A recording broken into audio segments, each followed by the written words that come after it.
Hi guys, I'm Ayushi, your mentor for law entrance exams, and welcome to Law Digest. You're watching another video in your PYQ series on constitution.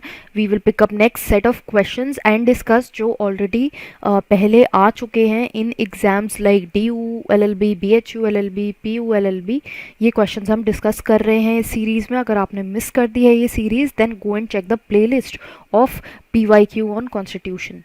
First question that we are looking at is BHU LLB 2020 paper से which of the following is not true about the CAG, that is Comptroller and Auditor General of India. He is appointed by the President.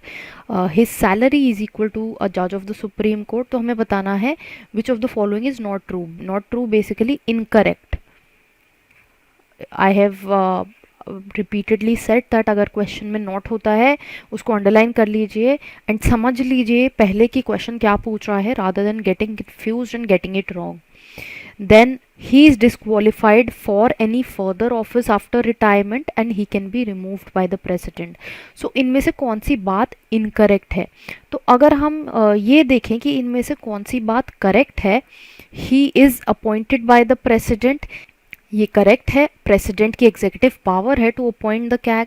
Then his salary is equal to जज of Supreme Court, ये भी correct है. Salary जो है वो parliament determine करता है of the CAG and CAG की सैलरी जो है वो equal to head to the judge of Supreme Court. And C is he is disqualified for any further office after retirement. ये भी correct है in order to maintain independence of the CAG because CAG का basically function होता है government के accounts को audit करना. तो उसके independence को maintain करने के लिए उसको रिटायरमेंट के बाद वापस आने नहीं दिया जाता है. एंड ऑप्शन डी जो है that is the correct answer to this question because CAG is not removed by the president, he is removed through an address in the houses of the parliament. So option D is the correct answer here. He can be removed on the ground of proved misbehavior or incapacity. Then in which of the following statement system of the government distribution of power is an essential feature? So basically power जो है वो concentrated नहीं होती इस particular system में. वो system कौन सा है? इनमें से जो correct answer है वो है federal system. Federal system में जो power है वो divide हो जाती है between the union and the states. It is there is a division of power that takes place. In the unitary system it is the power of the union that prevails and it is not divided in the states. India का structure क्या है? India का structure of government कैसा है? Do mention the same in the comment box below. इस पे बहुत से आर्टिकल्स एग्जिस्ट करते हैं. Then the third is the chairman of the first official language commission. Who was the first who was the chairman of the first official language commission? The correct answer from these is option A, that is BG Kher. Balwant Rai Mehta के under एक committee बनाई गई थी. ये एक important है बात, तो मैं आपको साथ साथ बता देती हूँ. ये जो कमिटी थी दिस प्रोवाइडेड इट रेकमेंडेड कि कम्युनिटी डेवलपमेंट प्रोग्राम हो सके through the Panchayati Raj system. Basically it recommended कि लोकल सेल्फ गवर्नमेंट एग्जिस्ट करनी चाहिए ताकि कम्युनिटी का डेवलपमेंट हो सके. Then which is the largest committee of the parliament? The largest committee of the parliament is the estimates committee. ये जो estimates committee है ये report provide करती है on the expenditure and economy. So ये जो committee है ये largest committee of parliament है. इसमें 30 members हैं in total from the लोक सभा. Then right to work has been provided under. अब राइट टू वर्क जो है यहाँ पे पूछा है हैज़ बीन प्रोवाइडेड अंडर. बहुत से स्टूडेंट्स को ये कन्फ्यूजन रहता है कि राइट टू वर्क तो फंडामेंटल राइट भी है बिकॉज आर्टिकल 19 कहता है कि हमें फ्रीडम है to practice trade and profession and also under article 21 जो हमारे लाइफ और लिबर्टी की बात करता है उसमें राइट टू वर्क जो है वो हमें एज अ राइट इम्प्लाइड है. अब यहाँ पे क्वेश्चन पूछ रहा है कि राइट टू वर्क एक्सप्रेसली कहाँ प्रोवाइड किया गया है. Although the term expressly is missing but question का यही पूछना है कि ये प्रोवाइड कहाँ किया गया है. तो राइट टू वर्क हमारा directive principles of state policy में प्रोवाइड किया गया है.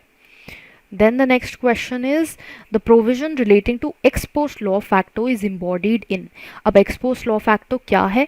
It basically says कि अगर कोई offense है जो एग्जिस्टिंग लॉ में पनिशेबल नहीं है। अगर कॉन्स्टिट्यूशन इन प्लेस आ चुका है एंड कोई लॉ कोई ऑफेंस है जो प्रेजेंट लॉ में पनिशेबल नहीं है, तो उसको हम ये नहीं बोल सकते कि अगर वो किसी पहले एक्ट में जो कॉन्स्टिट्यूशन के आने से पहले था उसमें पनिशेबल था, उसको अब भी पनिशेबल बनाया जाए with the retrospective effect. Also punishment जो है अगर वो प्रेजेंट एक्ट में कम है, पुराने एक्ट में ज़्यादा है, तो प्रेजेंट एक्ट की पनिशमेंट ही उसमें अप्लाई होगी, रेट्रोस्पेक्टिव इफेक्ट कुछ भी नहीं अप्लाई होगा। तो ये जो लॉ है जो एक्सपोज लॉ ऑफ एक्टों का प्रोविजन है, ये दिया गया है under article 20 sub article 1।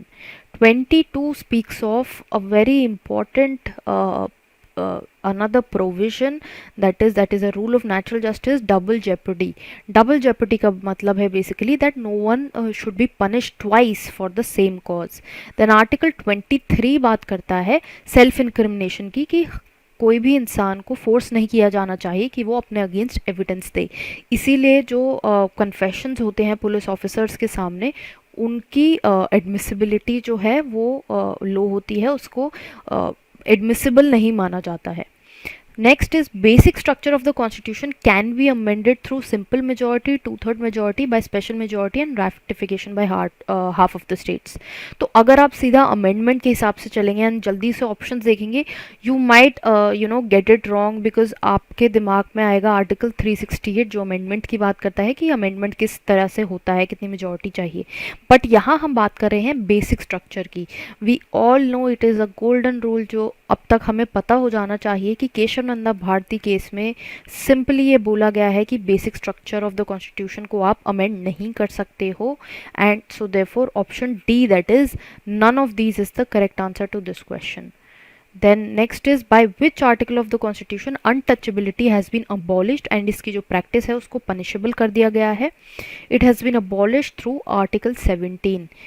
Article 15 बात करता है कि प्रोहिबिशन हो फॉर डिस्क्रिमिनेशन, कि डिस्क्रिमिनेशन नहीं किया जाए on what grounds, on the ground of religion, race, caste, sex, place of birth. तो ये ग्राउंड्स हैं। अनटचेबिलिटी इनमें से एज सच ग्राउंड नहीं है। अनटचेबिलिटी अबॉलिश एक्सक्लूसिवली आर्टिकल 17 के अंदर किया गया है। आर्टिकल 16 भी बात करता है कि स्पेशल प्रोविज़न जो है वो बन सकता है for protection of backward classes in the matters of public employment. Then next is Indian constitution कब अमेंड हुआ था for the first time. So first जो अमेंडमेंट आई थी that happened in the year 1951. 1950 cannot be the right answer. Why? Because 1950 में constitution came into force. So उस साल कोई भी ऐसी अमेंडमेंट नहीं आई थी। अमेंडमेंट आई थी 1951 में, जो फर्स्ट अमेंडमेंट थी, जिसमें बेसिकली बहुत सी चीज़ें प्रोवाइडेड थी, जैसे कुछ लॉज को 9th शेड्यूल में डाल दिया गया था। जो ज़मींदारी के रिलेशन में लॉज थे उनको इम्यूनिटी दी गई थी in the 9th schedule. They had been placed in the 9th schedule. Apart from this जो freedom of speech and expression है उसके रिलेशन में कुछ और ग्राउंड्स ऐड करे गए थे। फ्रीडम ऑफ ट्रेड के रिस्पेक्ट में in the interest of general public का जो रिस्ट्रिक्शन है वो ऐड करा गया था। Then the final question for this video is, under which of the following provision of the constitution the Supreme Court may grant special leave to appeal from any judgment, decree, determination or sentence? The correct answer to this one is option C, that is article 136 के अंदर special leave to appeal file करी जा सकती है, जिसको SLP बोलते हैं। मैंने पहले जो वीडियो एक हमने डिस्कस ऑलरेडी कर चुके हैं, वहाँ पे था article 137। I had told you to look up article 136. Article 137, there we were dealing which deals with the power of the Supreme Court to review its own judgment. So with this our video has ended, and just in case any clarity is required, mention the same in the comment box. Subscribe to this channel, hit the like button if you appreciate the efforts put in by us. It really motivates us. And also do follow us on Instagram for good legal snippets that you can get from there.